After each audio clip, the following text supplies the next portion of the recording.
माँ को अपने बेटे, साहूकार को अपने देनदार और किसान को अपने लहलहाते खेत देखकर जो आनंद आता है, वही आनंद बाबा भारती को अपना घोड़ा देखकर आता था। भगवत भजन से जो समय बचता, वह घोड़े को अर्पण हो जाता। वह घोड़ा बड़ा सुंदर था, बड़ा बलवान था। उसके जोड़ का घोड़ा सारे इलाके में न था। बाबा भारती उसे सुल्तान कहकर पुकारते, अपने हाथ से खरहरा करते, खुद दाना खिलाते और देख देख कर प्रसन्न होते थे। ऐसे लगन, ऐसे प्यार, ऐसे स्नेह से कोई सच्चा प्रेमी अपने प्यारे को भी न चाहता होगा।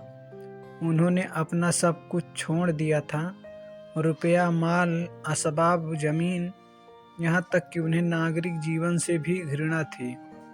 अब गांव से बाहर एक छोटे से मंदिर में रहते और भगवान का भजन करते थे। परंतु सुल्तान से बिछुड़ने की वेदना उनके लिए असह्य थी। मैं इसके बिना नहीं रह सकूंगा, उन्हें ऐसी भ्रांति सी हो गई थी। वे उसकी चाल पर लट्टू थे। कहते ऐसे चलता है जैसे मोर घन घटा को देखकर नाच रहा हो। गांवों के लोग इस प्रेम को देखकर चकित थे। कभी कभी कनखियों के इशारे से भी करते थे, परंतु बाबा भारती को इसकी परवाह न थी। जब तक संध्या समय सुल्तान पर चढ़कर 8-10 मील का चक्कर न लगा लेते, उन्हें चैन न आता। खड़क सिंह उस इलाके का प्रसिद्ध डाकू था। लोग उसका नाम सुनकर कांपते थे। होते होते सुल्तान की कीर्ति उसके कानों तक भी पहुंची। उसका हृदय उसे देखने के लिए अधीर हो उठा। वह एक दिन दोपहर के समय बाबा भारती के पास पहुंचा और नमस्कार करके बैठ गया। बाबा भारती ने पूछा, खड़क सिंह क्या हाल है? खड़क सिंह ने सिर झुकाकर उत्तर दिया, आपकी दया है। कहो इधर कैसे आ गए? सुल्तान की चाह खींच लाई। विचित्र जानवर है, देखोगे तो प्रसन्न हो जाओगे। मैंने भी बड़ी प्रशंसा सुनी है। उसकी चाल तुम्हारा मन मोह लेगी। कहते हैं देखने में भी वो बहुत सुंदर है। क्या कहना, जो उसे एक बार देख लेता है, उसके हृदय पर उसकी छवि अंकित हो जाती है। बहुत दिनों से अभिलाषा थी, आज उपस्थित हो सका हूँ। बाबा और खड़क सिंह दोनों अस्तबल में पहुँचे। बाबा ने घोड़ा दिखाया घमंड से। खड़क सिंह ने घोड़ा देखा आश्चर्य से। उसने सैकड़ों घोड़े देखे थे, परंतु ऐसा बांका घोड़ा उसकी आंखों से कभी न गुजरा था। सोचने लगा, भाग्य की बात है, ऐसा घोड़ा खड़क सिंह के पास होना चाहिए था। इस साधु को ऐसी चीजों से क्या लाभ? कुछ देर तक आश्चर्य से चुपचाप खड़ा रहा। इसके पश्चात हृदय में हलचल होने लगी। बालकों की सी अधीरता से बोला, परंतु बाबा जी, इसकी चाल न देखी तो क्या? बाबा जी भी मनुष्य ही थे। अपनी वस्तु की प्रशंसा दूसरे के मुख से सुनने के लिए उनका हृदय अधीर हो गया। घोड़े को खोलकर बाहर लाए और उसकी पीठ पर हाथ फेरने लगे। एकाएक उचक कर सवार हो गए। घोड़ा वायु वेग से उड़ने लगा। उसकी चाल देखकर, उसकी गति देखकर खड़क सिंह के हृदय पर सांप लौट गया। वह डाकू था और जो वस्तु उसे पसंद आ जाए उस पर अपना अधिकार समझता था। उसके पास बाहुबल था और आदमी भी।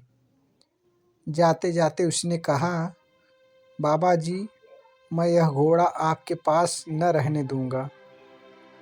बाबा भारती डर गए। अब उन्हें रात को नींद न आती थी।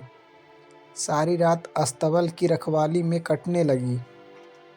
प्रति क्षण खड़क सिंह का भय लगा रहता था, परंतु कई मास बीत गए और वह वहां न आया। यहाँ तक कि बाबा भारती कुछ लापरवाह हो गए और इस भय को स्वप्न के भय की नाई मिथ्या समझने लगे। संध्या का समय था। बाबा भारती सुल्तान की पीठ पर सवार होकर घूमने जा रहे थे। इस समय उनकी आंखों में चमक थी, मुख पर प्रसन्नता। कभी घोड़े के शरीर को देखते, कभी उसके रंग को, और मन में फूले न समाते थे। सहसा एक ओर से आवाज आई, ओ बाबा, इस कंगले की सुनते जाना। आवाज में करुणा थी। बाबा ने घोड़े को रोक लिया। देखा एक अपाहिज वृक्ष की छाया में पड़ा कराह रहा था।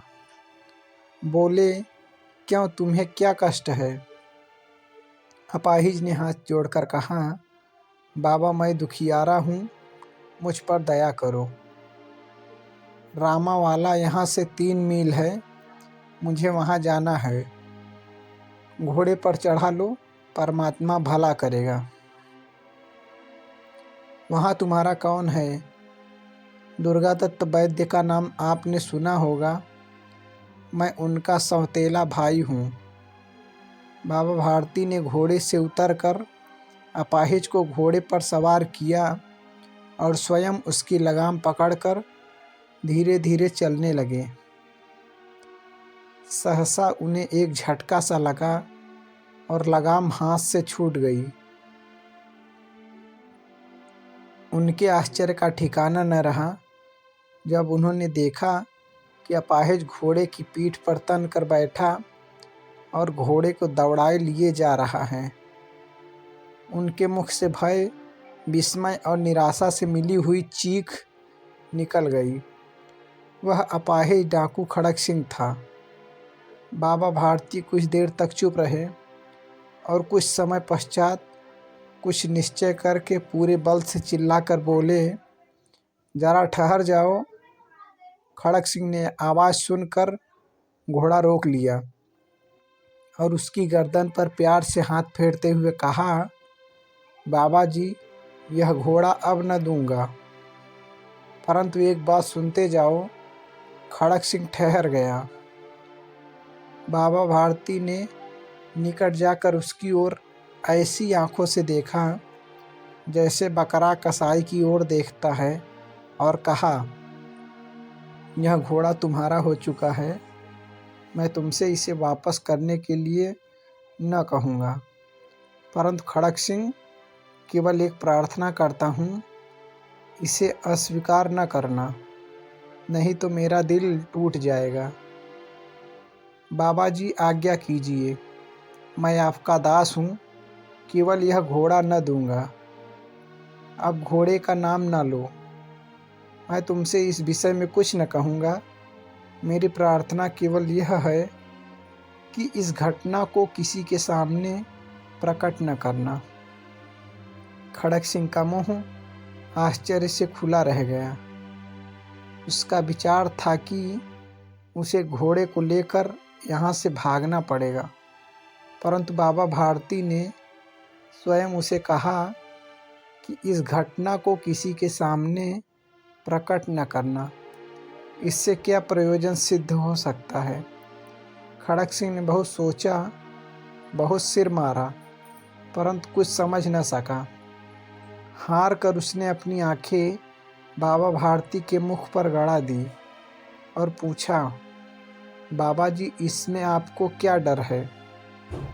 सुनकर बाबा भारती ने उत्तर दिया, लोगों को यदि इस घटना का पता लग गया तो वो किसी गरीब पर विश्वास न करेंगे। और यह कहते कहते उन्होंने सुल्तान की ओर से इस तरह मुंह मोड़ लिया जैसे उनका उससे कभी कोई संबंध ही न रहा हो। बाबा भारती चले गए, परंतु उनके शब्द खड़क सिंह के कानों में उसी प्रकार गूंज रहे थे। सोचता था, कैसे ऊंचे विचार हैं, कैसा पवित्र भाव है। उन्हें इस घोड़े से प्रेम था। इसे देखकर उनका मुख फूल की नाई की खिल जाता था। कहते थे, इसके बिना मैं न रह सकूँगा। इसकी रखवाली में वे कई रात सोए नहीं। भजन भक्ति न कर रखवाली करते रहे, परंतु आज उनके मुख पर दुख की रेखा तक न दिखाई पड़ती थी। उन्हें केवल यह ख्याल था कि कहीं लोग गरीबों पर विश्वास करना न छोड़ दें। उन्होंने अपनी निज की हानि को मनुष्यत्व की हानि पर न्यौछावर कर दिया। ऐसा मनुष्य नहीं देवता है। रात्रि के अंधकार में खड़क सिंह बाबा भारती के मंदिर पहुंचा। चारों ओर सन्नाटा था। आकाश पर तारे टिमटिमा रहे थे। थोड़ी दूर पर गांवों के कई कुत्ते भौंक रहे थे। मंदिर के अंदर कोई शब्द सुनाई न देता था। खड़क सिंह सुल्तान की बाग पकड़े हुए था। वह धीरे धीरे अस्तबल के फाटक पर पहुंचा। फाटक किसी वियोगी की आंखों की तरह चौपट खुला था। किसी समय वहां बाबा भारती स्वयं लाठी लेकर पहरा देते थे, परंतु आज उन्हें किसी चोरी, किसी डाके का भय न था। हानि ने उन्हें हानि की तरफ से बेपरवाह कर दिया था। खड़क सिंह ने आगे बढ़कर सुल्तान को उसके स्थान पर बांध दिया और बाहर निकलकर सावधानी से फाटक बंद कर दिया। इस समय उसकी आंखों में नेकी के आंसू थे। अंधकार में रात्रि ने तीसरा पहर समाप्त किया और चौथा पहर आरंभ होते ही बाबा भारती ने अपनी कुटिया से बाहर निकल ठंडे जल से स्नान किया। उसके पश्चात इस प्रकार जैसे कोई स्वप्न में चल रहा हो, उनके पांव अस्तबल की ओर मुड़े, परंतु फाटक पर पहुंचकर उनको अपनी भूल प्रतीत हुई। साथ ही घोर निराशा ने पांवों को मन भर का भारी बना दिया। वे वहीं रुक गए। घोड़े ने स्वाभाविक मेघा से अपने स्वामी के पांवों की चाप को पहचान लिया और जोर जोर से हिनहिनाया। बाबा भारती दौड़ते हुए अंदर घुसे और अपने घोड़े के गले से लिपटकर इस प्रकार रोने लगे, जैसे बिछड़ा हुआ पिता चिरकाल के पश्चात पुत्र से मिलकर रोता है। बार बार उसकी पीठ पर हाथ फेरते, बार बार उसके मुंह पर थपकियां देते और कहते थे, अब कोई गरीबों की सहायता से मुंह न मोड़ेगा। थोड़ी देर के बाद जब वह अस्तबल से बाहर निकले तो उनकी आंखों से आंसू बह रहे थे। ये आंसू उसी भूमि पर ठीक उसी जगह गिर रहे थे जहां बाहर निकलने के बाद खड़क सिंह खड़ा रोया था। दोनों के आंसुओं का उसी भूमि की मिट्टी पर परस्पर मिलाप हो गया। दोस्तों, अगर यह कहानी आपको अच्छी लगी हो तो प्लीज़ इसे अपने दोस्तों को भी शेयर कीजिएगा। Thanks for watching this video. Thank you.